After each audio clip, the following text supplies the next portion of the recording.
everyone, welcome. So today I wanted to talk about the first two episodes of the new season of Game of Thrones.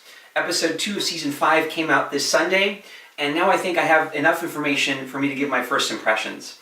This isn't exactly a review video, this is more like me talking about where I think the TV show is headed, and also how it compares to the books. And what I'm going to use is the first two episodes of the new season, and also the trailers, which give you an inkling of what's going to happen in later episodes. So earlier this year, HarperCollins, the publishing company that published Dance of Dragons, announced that in 2015 we will not see Winds of Winter, which was really disappointing to fans of the books, but more importantly it also means that the TV show is almost certainly going to surpass the books.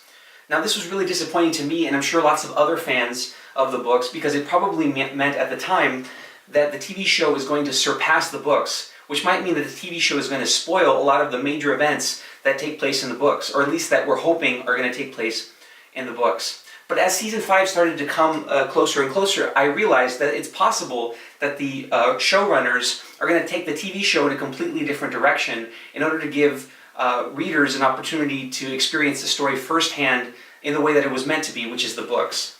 So I'm looking for evidence in the new season that they're going to go far away from the books rather than sticking to the books. And I think that's what they're going to do.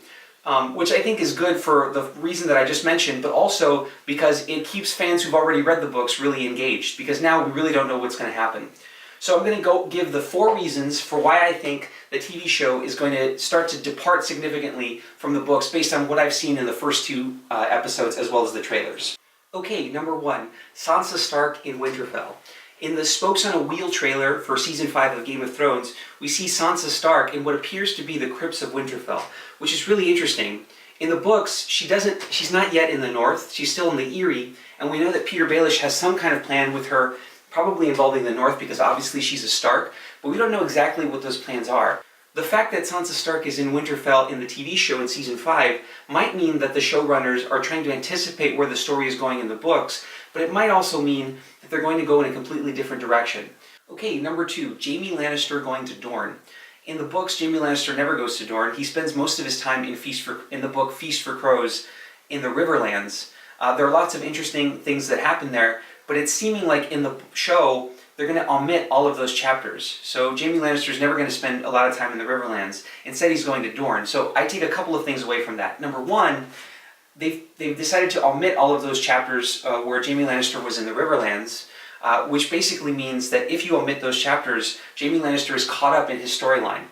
So what that probably means is, number 2, him going to Dorne is completely uncharted territory for the character, which reinforces my belief that they're taking the TV show in a completely different direction than the books. Okay, number 3, Brienne. In the Spokes on a Wheel trailer, once again, we see Brienne in what appears to be the North.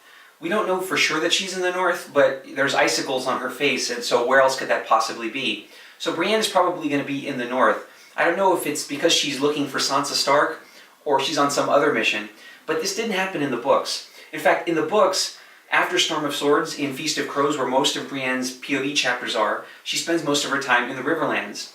And again, I don't want to give too much away, but at the very end of her journey, she encounters a new and important character, Lady Stoneheart, and that encounter leads to her going on a very different quest.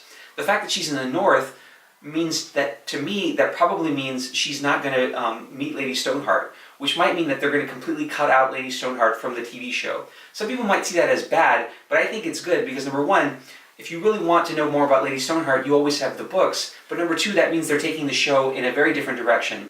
Okay, number 4, Tyrion going to Volantis with Varys. Now, in the books, Tyrion does go to Volantis, and then eventually to Meereen, but not with Lord Varys.